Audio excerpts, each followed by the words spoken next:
అందరికీ నమస్కారం. Welcome to it's you TV. ప్రస్తుతం మనతో పాటు ఉన్నారు ప్రముఖ తంత్ర జ్యోతిష్యులు, జ్యోతిష్య సామ్రాట్, జ్యోతిష్య రత్న డాక్టర్ చింతా రుక్మాంగదరావు గారు. గురుగారితో మాట్లాడి మనకున్న సందేహాలన్నింటినీ కూడా నివృత్తి చేసుకునే ప్రయత్నం చేద్దాం. అంతకంటే ముందు ఇటువంటి ఆధ్యాత్మికపరమైన వీడియోస్ కోసం ఇప్పుడే మన ఛానల్ని సబ్స్క్రైబ్ చేసుకోండి. నమస్కారం గురుగారు. మాతృదేవోభవ, పితృదేవోభవ, ఆచార్యదేవోభవ. ఓం నమో మాందీశ్వరాయ నమః. అందరూ బాగుండాలి, అందరికీ మంచి జరగాలి. గురుగారు, చాలామంది తల్లిదండ్రులు వాళ్ళ పిల్లలకి నక్షత్రాల బట్టి, జన్మనామాల బట్టి మేము పేర్లు పెడతాం, బాగుంటుంది వాళ్ళకి జాతకపరంగా అని చెప్పేసి నమ్ముతూ ఉంటారు కదా. అసలు నక్షత్రాల పరంగా ఎందుకు అలాగ పెట్టాలి పేరు? ఎలా పెట్టాలి అనుకుంటే? మనకున్నటువంటి అచ్చులు హల్లులు అన్నీ కూడా మనకు జ్యోతిషాస్త్రంలో ఉంటాయి. కాబట్టి ఇక్కడ జ్యోతిషాస్త్రంలో మనకు నామ నక్షత్రం అనేది చాలా ఇంపార్టెంట్.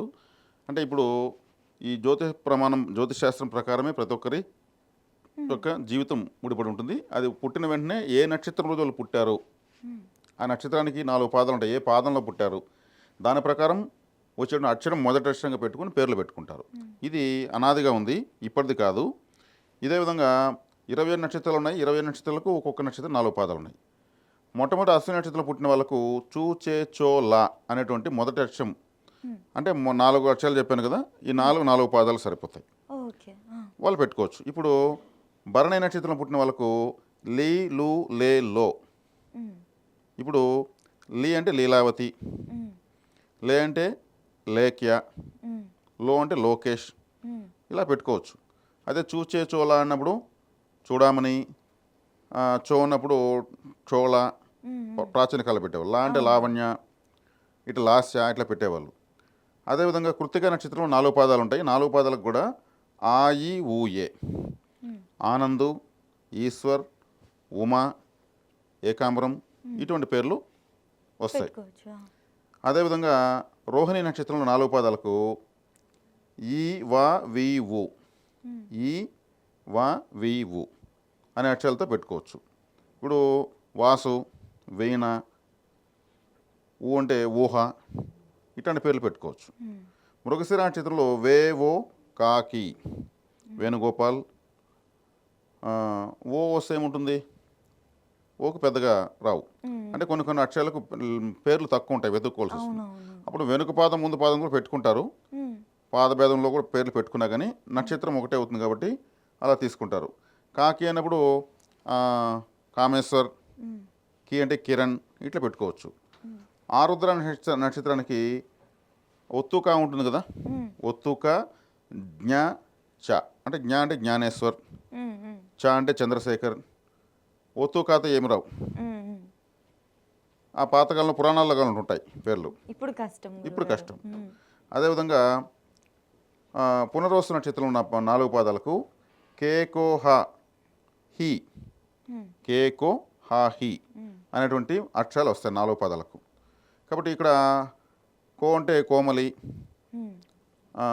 కోటేశ్వర్, హ అంటే హరి, ఇంకా ఎన్నో హర్ష, హి అంటే హియాన్, ఇట్లాంటి పేర్లను పెట్టుకోవచ్చు. ఇక పుష్యమి నక్షత్రం 4 పాదాలకు హూ హే హో డా, హూ హే హో డా. ఇప్పుడు మనకు హూ అంటే హుమయూన్, ఈ ముస్లిమ్స్ పెడుతూ ఉంటారు. హే అంటే హేమ, హేమకుమార్, ఇట్లాంటి పేర్లు వస్తుంటాయి. హోకి పెద్దగా ఏమి రావు, మరి ఎక్కువగా హో, హెచ్, హో, ఓ కాదు హో. మనకు హోండా ఉంది, అంటే మనకు రిలేటెడ్గా మాట్లాడుకుంటున్నాం. డా ఎత్తుకున్నప్పుడు డాకు పెద్దగా రావు, కాబట్టి ముందు వెనక ఒక్కొక్క పాదం మార్చి పెట్టుకోవచ్చు. ఆశ్లేష నక్షత్రానికి వచ్చేకటి 4 పాదాలకు డి, డు, డే, డో. ఈ డి వచ్చిన వాళ్ళు ఢిల్లీ కుమార్ అని పెడుతూ ఉంటారు, ఢిల్లీ రాణి, ఢిల్లీ ప్రియా, ఇట్లా పెడుతూ ఉంటారు. డూకు పెద్దగా రావు, డేకి డోకి పెద్దగా రావు, కానీ వాళ్ళు ఆశ్లేషంలో డీతో ఢిల్లీ అనేటువంటి పేరు ఎక్కువ పెట్టుకుంటూ ఉంటారు. అదేవిధంగా వీళ్ళు ఈ ఢిల్లీ అని పెట్టుకోవడం కూడా ఒక సిటీ పేరు కాబట్టి ఏం చేస్తారంటే వాళ్ళు ఇష్టదైవం పేరు పెట్టుకుంటారు. పుట్టిందేమో ఆశ్లేష, పెట్టుకునేదేమో సాయి కుమార్, ఇష్టదేవత. అట్లా చాలామందికి సాయిబాబా పేర్లు అంటే ఇష్టం కాబట్టి జాతక ప్రకారం అది ఉంటుంది, సాయి అని పెట్టుకుంటారు. మేము సాయిబాబాను మొక్కుంటే పుట్టాడని, సాయిశ్రీ ఇట్లా పెడతా ఉంటారు. మకా నక్షత్రానికి 4 పాదాల్లో మా, మీ, ము, మే ఉమ్. ఈ వీటికైతే ఈజీగా వస్తాయి. అవును, మా అనే ఆ, పేరు పైన. మానస, ఉమ్. మీ అంటే ఇంకా మీలో మీనాక్షి. మీనాక్షి, ఉమ్. మూకి మున్నస్వామి, ఉమ్. ఇంక ముస్లిమ్స్ అయితే మునీరని పెడుతుంటారు, వాళ్ళు దీన్ని చూడాలండి. ఉమ్. ఇట్లా మే అంటే మేఘవర్ధన్, ఉమ్. ఇట్లా పెట్టుకోవచ్చు. పూర్వ పల్గుని అంటే పుబ్బా నక్షత్రం ఉన్న పూర్వ పల్గుని రెండు ఒకటి. ఉమ్. ఈ నక్షత్రంలో పుట్టిన వాళ్ళు 4 పాదాల్లో పుట్టిన వాళ్ళకి మే మో టా టీ టూ మో టా టీ టూ. ఉమ్. ఈ మోకు మాత్రం మోహన్ ఉమ్. ఇలాంటి పేర్లు వస్తుంది. టాకి టూకి టీకి టూకి పెద్దగా ఏం రావు. ఉమ్. టాబు అనే పేరు ఉంది కానీ ఉమ్. ఆమె ముస్లిం ఆమె. ఓకే. కాకపోతే ఈ పూర్వ పలుగున పుట్టిన వాళ్ళు సాధ్యంత వరకు ఎం సిరీస్లో పెట్టుకోవచ్చు. ఓకే. ఉత్తర ఫల్గుని, ఇప్పుడు పూర్వ ఫల్గుని చెప్పాను, ఉత్తర ఫల్గుని. ఈ ఉత్తర ఫల్గుని పుట్టిన వాళ్ళకు టేటో పాపి. ఉమ్. కాబట్టి టేతో రాదు, టోతో పెద్దగా రాదు, పాతో పద్మ ఉమ్. చాలా ఉంటాయి ఇట్లాంటి పల్లవి. వస్తాయన్నమాట, పెట్టుకోవచ్చు. పి సిరీస్లో ఎక్కువ పెట్టుకోవచ్చు. ఉమ్. అదేవిధంగా హస్త నక్షత్రం వాళ్ళకు పూ షం నా డా. ఉమ్. అప్పుడు పుష్ప, షణ్ముఖం, షం అని పెట్టినప్పుడు నాతో అనాతో ఏం రాదు, ఉమ్. డాతోనే పెద్దగా రా, ఒత్తుడా ఇక్కడ. కాబట్టి వీళ్ళు పి సిరీస్లో పేరు పెట్టుకోవచ్చు. పద్మలత, ఉమ్. పద్మిని ఇట్లా పెట్టుకోవచ్చు.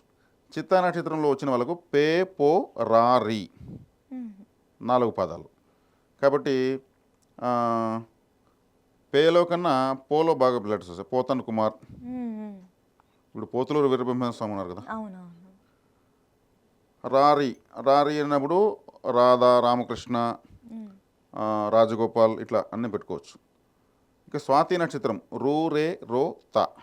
ఉమ్. రూ రే రోతా అన్నప్పుడు రూ అంటే రుద్రయ్య, రూపేష్, ఉమ్. నా పేరు రుక్మాంగదరావు, నా స్వాతి నక్షత్రం. ఉమ్. రే వచ్చినప్పుడు రేణుక, రేష్మ ఉమ్. ఇట్లా. రో వచ్చినప్పుడు రోహిణి, ఉమ్. లా వస్తుంది కాబట్టి రూ రే తా తా తా కాబట్టి తన్మయ్ ఇట్లా పెట్టుకుంటారు. విశాఖ నక్షత్రానికి వచ్చేకాడికి తీ తూ తే తో ఉమ్. అంటే తా అనేటువంటిది వస్తుంది. తులసి ఆ, ఇట్లాంటి పేర్లు ఎక్కువగా. తుకారాం ఉమ్. ఇట్లాంటి పేర్లు అంతా వస్తాయి. అవునవును. అనురాధ నక్షత్రం, అనురాధ నక్షత్రం వాళ్ళకు 4 పాదాలు నా, నీ, నూనె. నాని నూనె. ఆ, నా అన్నప్పుడు నారాయణ, నాగేంద్ర, ఉమ్. నాని. ఉమ్. నీ వస్తే నీరజ, నిధి. నిఖిలేష్. ఉమ్. నువ్వు వచ్చినప్పుడు నూతన్ ప్రసాద్. ఉమ్. నేతో మనం సెర్చింగ్ చేస్తే వస్తాయన్నమాట. ఓకే. ఇప్పుడు ఎన్ సిరీస్లో వీళ్ళు పెట్టుకోవచ్చు. జ్యేష్ఠ నక్షత్రం వచ్చిన వాళ్ళకు నో, యా, ఈ, యు. ఉమ్. ఉమ్. యాయి. యాదు యమున, యామిని. యామిని ఇట్లాంటి పేర్లు అంతా ఉంటాయన్నమాట. మనకు కొన్ని వెంట వెంటనే నోటికి వస్తాయి. ఉమ్. ఉమ్. తర్వాత మూలా నక్షత్రం వాళ్ళకు ఏ, యో, బా, బి. ఉమ్. అంటే ఆలో ఏ కాదు, ఉమ్. యాగునంతలో యా ఉంటుంది కదా, దాంట్లో ఏ, యో, బాబి. ఓకే. ఓకే. యోలో వస్తుంది యోగానంద్, ఉమ్. ఉమ్. ఇట్లాంటి పేర్లు వస్తాయి. బాబీలో బాగానే వస్తాయి, ఓ. బాలసుబ్రహ్మణ్యం, బాలాజీ ఇట్లాంటి వస్తాయి. పూర్వాషాఢ నక్షత్రానికి భూ ద బా డ. ఉమ్. అప్పుడు భూదేవిని పెట్టేవాళ్ళు పాతకాలంలో. ఓకే. దేవతల పేర్లు ఎక్కువ పెట్టేవాళ్ళు. ఉమ్. గంగా, లక్ష్మి, యమున, కావేరి, సీత, ఉమ్. భూదేవి ఇట్లా పెట్టి దేవతల పేర్లు, ఇంట్లో దేవత పేరు పలకాలని పిల్లలకే ఆ పేర్లు పెట్టేసేవాళ్ళు. ఉమ్. ఇడగాని తగిలితే అట్టే పెట్టేవాళ్ళు, మాకు ఎట్లా దేవుడి పేరు వస్తుందని. ఉమ్. ఉమ్. అదేవిధంగా ఉత్తరాషాఢ నక్షత్రంలో పుట్టిన వాళ్ళకు బే, బో, జా, జీ. అప్పుడు బేబీ అని పెడతారు.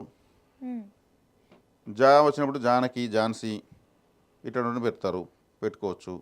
బి ప్లస్ జీ సిరీస్లో పెట్టుకోవచ్చు. ఇక్కడ శ్రవణ నక్షత్రం వచ్చినప్పుడు జూ, జే, జో, ఒత్తు, కా. ఉమ్. ఈ శ్రవణంలో కొంచెం పేర్లు టఫ్గా ఉంటాయి. ఈ జూ వచ్చినప్పుడు జూలీ అని, ఏదో జూలియట్ అని ఏదో ఉంటాయి కదా, ఉమ్. ఇట్లాంటివన్నీ పెట్టుకోవచ్చు. కొంతమంది జయలక్ష్మిని పెట్టుకుంటారు, ఓకే. జయ సిరీస్ కాబట్టి. ధనిష్ట నక్షత్రము వచ్చినప్పుడు 4 పాదాలకు గా, గి, గు, గే. ఉమ్. గాయత్రి, గీత, గీర్వాణి ఉమ్. ఇట్లాంటి పేర్లను పెట్టుకోవచ్చు. శతభిష నక్షత్రంలో గో, సా, సి, సు. ఉమ్. గోవర్ధన్, సా అంటే సావిత్రి, ఉమ్. శంతన్, సి అంటే సీత, ఓకే. సు అంటే సుబ్రహ్మణ్యం, సుజాత. అదేవిధంగా పూర్వాభాద్ర నక్షత్రంలో సే సో దా ది, ఉమ్, సే సో దాదిలో ఎస్ డి సిరీస్లో పెట్టుకోవచ్చు వీళ్ళు. ఓకే.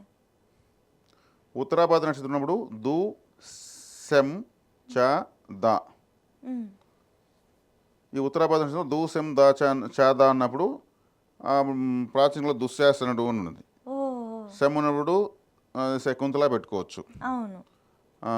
ఇట్లాంటివన్నీ అప్పుడు పెట్టేవాళ్ళు. ఇప్పుడు కొంచెం కష్టంగా ఉంది. రేవతి నక్షత్రంలో దే దో చాచి, ఉమ్, దేవరాజులు. ఉమ్, అప్పుడు దో ఉన్నప్పుడు ద్రోణాచార్యులు పెట్టారు. ఉమ్, చా ఉన్నప్పుడు చంద్ర, చీ ఉన్నప్పుడు చీకి పెద్దగా రాదు. ఉమ్, ఇలా 27 నక్షత్రాలకు 4-5 పాదాల లెక్కన ఇప్పుడు మనకు అన్ని గుణింతాలు మొత్తం వచ్చేసినాయా? అవునవును, అన్నీ వచ్చేసి. అన్నీ వచ్చేసినాయి. అవును. ప్రతి అక్షరం వచ్చింది. ఉమ్, అంటే మనకు ఉన్నటువంటి మన భాషలో ఉన్నటువంటి అక్షరాలన్నీ జ్యోతిషంలో ఉన్నాయి. ఉమ్, ఉమ్, మనకి ఇక్కడ స్వరపేటిక ఉంటుంది. ఉమ్, ఈ స్వరపేటలో ప్రతి లెటర్ ఉంటుంది. ఉమ్, కొంతమందికి ఆ స్వరపేటలో రా అనే అక్షరం చాలామంది రేర్గా డ్యామేజ్ అవుతూ ఉంటుంది. రా బదులు లా పలుకుతూ ఉంటారు. అవునవునవును. మా ఫ్రెండ్ ఒకడు ఉండేవాడు, వాడికి రా పలకదు, ఉమ్, రా బదులు వా పలుకుతాడు. ఓకే. అందుకు టీచర్ అడిగేవాడు, ఆరో ఎక్కువ చెప్పు అనేవాడు. ఆ, వాడు ఆవు కట్ల ఆవు, ఆవు రెండులో ఆవు ఆవు అని 10 సార్లు చెప్తాడు. Okay okay. కామెడీగా అంతే. ఉమ్, ఉమ్, అంటే ఆ రా పలకదు. కొంతమంది లా అంటారు, కొంతమంది వా పలుకుతారు. ఓకే. అంటే స్వరపేటలో ఆ లెటరు డిలీట్ అయి ఉంటుంది. ఓహో. ప్రతి అక్షరాన్ని పలికేటువంటి విధానం మనకు భగవంతుడు మన స్వరపేటికలో పెట్టుంటాడు. ఉమ్, కాబట్టి అందుకే పాటలు పాడేవాళ్ళు ఎటువంటి ఉచ్చారణ ఉమ్, ఉచ్చరించగలిగేవాళ్ళు. అదే పక్షులు అయితే కావచ్చి ఒక కాకి వచ్చి కాతోనే క్లోజ్ అయిపోతుంది జీవితం. ఉమ్, ఇంకో పక్షి కీతోనే క్లోజ్ అవుతుంది. అవును. దాని స్వరపేటలో ఒకే 1-2 లెటర్లు ఉంటాయి అంతే. Okay okay. జంతువులు అనేవి కూడా రకరకాలుగా ఉంటుంది వాటి స్వరపేటిక. ఆ, విచిత్రమైన శబ్దాలు చేస్తూ ఉంటాయి అర్థం పర్థం లేకుండా. ఏ అక్షరానైనా పలకగలిగేటువంటి ఉమ్, ఉమ్, అదృష్టాన్ని భగవంతుడు మన స్వరపేటికలో పెట్టాడు. సరిగమ పదని ఉంది కదా, ఉమ్, ఉమ్, అవును దాంట్లో కదా మొత్తం వచ్చేస్తుంది సంగీతము. అవును ఇప్పుడు ఇవన్నీ కూడా దీంట్లోనే ఉన్నాయి కదా. అవును. కాబట్టి ఈ వాక్కును వృధా చేయకూడదు, మాటను వృధా చేయకూడదు. అంటే మనం చెప్పే నిజం వల్ల వేరే వాళ్ళకు ప్రాణం పోకూడదు. అది అబద్ధం కిందకే లెక్క అవుతుంది. మనం అబద్ధం చెప్పినా ఇంకొకరిని ప్రాణం కాపాడాలి, అది నిజం కిందకే లెక్క అవుతుంది. మన మాటలకి వాయిస్కి అంత పవర్ ఉంటుంది. వాక్ శుద్ధి అంటారు. వాక్ శుద్ధి అంటే ఎట్లా వస్తుందంటే మాట శుభ్రత అనేది. ఉమ్, వాక్ చాతుర్యము, వాక్ దాటి, వాక్ పటిమ, వాక్ శుద్ధి, వాక్ సిద్ధి, ఉమ్, 5 స్టేజ్లు ఉంటుంది మాట. ఓకే. కాబట్టి మాటను అన్ని రకాలుగా మాట్లాడచ్చు. ఉమ్, అంటే వాక్ చాతుర్యం అందరూ మాట్లాడతారు. వాక్ దాటి అంటే ఇంకా రాజకీయ నాయకులు మాట్లాడుతుంటారు. ఉమ్, వాక్ పటిమ అంటే ఇక ప్రొఫెసర్సు, ప్రవచనకర్తలు, చాలా లాయర్సు వాళ్ళు. వాక్ పటిమ కలిగి ఉంటారు. ఉమ్, వాక్ శుద్ధి అంటే మాటను శుభ్రంగా మాట్లాడతారు. ఒక్క అక్షరం కూడా వృధాగా మాట్లాడరు. ఉమ్, అప్పుడు మాటను శుభ్రంగా, మాటను కాపాడుతూ దాన్ని గౌరవిస్తూ మాట్లాడతారు. ఎప్పుడు మాట శుభ్రమవుతుందో, వాక్ శుభ్రమవుతుందో వాక్ సిద్ధించిపోతుంది. వాళ్ళు శుభ్రంగా మారితే వాళ్ళు చెప్పింది జరిగిపోతుంది. ఉమ్, అందుకే గొప్ప వాళ్ళని ఆశీర్వదించమని అంటారు. ఉమ్, వాళ్ళ దీర్ఘాయుష్ అనుభవం అన్నారు అనుకో, వీళ్ళకి దీర్ఘాయుష్ పెరుగుతుంది. అదే అదే వాళ్ళ మాటకు అంత పవర్ వాళ్ళు ఎవరన్నా మనుషులు చూసి చెప్తారు. ఎవరన్నా ఒక పేషెంట్ లాగా కనిపిస్తే ఆయురారోగ్య ప్రాప్తిరస్తూ అంటారు. ఒక పెళ్లి కానీ అబ్బాయి అమ్మాయి వస్తే శీఘ్రమే కళ్యాణ ప్రాప్తిరస్తూ అంటారు. ఒక విద్యార్థి వస్తే విద్యా అభివృద్ధి రస్తూ అవును. అంటారు. కొత్తగా పెళ్లి దంపతులు వస్తే పుత్ర పౌత్రాభిరస్తూ అంటారు. వాళ్ళకి అంత నాలెడ్జ్ చూడగానే, మనిషిని చూడగానే చెప్పగలుగుతారు. ఉమ్, ఉమ్, వాళ్ళ వాక్కుని అలా వాళ్ళు ఇచ్చేయగలుగుతారు. అందుకే పెద్దల వాళ్ళ మాట ఆశీర్వాదం చాలా అవసరం ఉంటారు. అవును. ఈ అక్షరాలన్నీ కూడా మనకు జ్యోతిష్లోనే ఉన్నాయి. ఉమ్, వాటన్నింటిని కూడా మన యొక్క అద్భుతమైన జ్యోతిష్ శాస్త్రం అందించింది. ఉమ్, మనం ఏదో మాట్లాడుతున్న మన పుస్తకాలు ఉంది అనుకుంటున్నాము. దీని వెనక అద్భుతమైన జ్యోతిష్ శాస్త్రం ద్వారా మనకు అందించబడింది. ఉమ్, ఉమ్, కాబట్టి దీని ద్వారా మనం తెలియజేస్తున్నది అంటే మన ఛానల్ ద్వారా ఉమ్, ఎవరు కూడా మాటను వృధా చేసుకోకుండా మాటను కాపాడుకుంటూ, ఉమ్, కొంతమంది మాట చెప్పి తప్పుతూ ఉంటారు కదా, మాట తప్పావు అవును అంటూ ఉంటారు. డబ్బుల విషయం కూడా ఎక్కువ వస్తూ ఉంటుంది. అవును. ఉమ్, మాట నిలబెట్టుకోలేకపోతుంటారని. కోర్టులో అయినా కూడా సాక్ష్యాధారం మాట ద్వారానే అవును. నమ్ముతుంది కోర్టు. ఉమ్, ఉమ్, కరెక్ట్. సాక్ష్యాధారం ఏం చెప్పు, అతను చెప్తున్నాడు, మీ మీద ఆరోపణ చేస్తున్నాడు, ఉమ్, లేదు ఇతను కాదంటున్నాడు, ఇవే వాదోపవాదాలు జరుగుతాయి. అవును. ఇదే మాటను వృధా చేయడం వల్ల దీని విలువ తెలియకుండా మూగ వాళ్ళగా పుడతారు. ఓహో. వాళ్ళకి మాటలే రావు కదా. అంటే మాటను ఎంతో దుర్వినియోగం చేస్తుంటాను కదా. ఇక్కడ మనం వాళ్ళని కించపరచడం లేదు, మనం ఇది కూడా మనం చెప్పుకోవాలి. ఉమ్, ఉమ్, ఉమ్, అంటే ఆ మాటకు వాళ్ళు దూరం అయినారు కదా. అవునవును. కాబట్టి భగవంతుడు వాళ్ళందరికీ కూడా అద్భుతమైనటువంటి మాటను ప్రసాదించాలని మనం కూడా కోరుకుందాము, అందరూ కూడా కోరుకోవాలి. ఇది మనకు ఉన్నటువంటి అక్షరమాలిక మనకు జ్యోతిష్ శాస్త్రంలో ప్రతి నక్షత్రంలోనూ ఉమ్, దాగి ఉంటాయి. ఈ నక్షత్రంలో పుట్టిన వాళ్ళు ఈ పేర్లు పెట్టుకోవచ్చు చక్కగా. దీన్ని చూసే జ్యోతిష్ శాస్త్రం ప్రారంభమవుతుంది. ఖచ్చితంగా గురుగారు. ఫస్ట్ పాయింట్ నక్షత్రమే. అక్కడి నుంచే వాళ్ళకి మళ్ళీ గ్రహాలు, రాసులు, లగ్నాలు, దశలు, భుక్తులు, యోగాలు, అవయోగాలు అన్ని స్టార్ట్ అవుతాయి. సీరియల్ నెంబర్ 1 నక్షత్రం. ఫౌండేషన్ ఇంకా ఇదే. ఓకే ఓకే ఇది సమగ్ర వివరణ. ఖచ్చితంగా గురుగారు చాలా చక్కగా వివరించారు. అందరూ కూడా కుదిరినంత వరకు మనకి నక్షత్రాల పరంగా జన్మనామం పరంగా పెట్టుకుంటే వాళ్ళకి బాగుంటుంది అంటారు. అవును. ఖచ్చితంగా. ధన్యవాదాలు గురుగారు. ధన్యవాదాలు.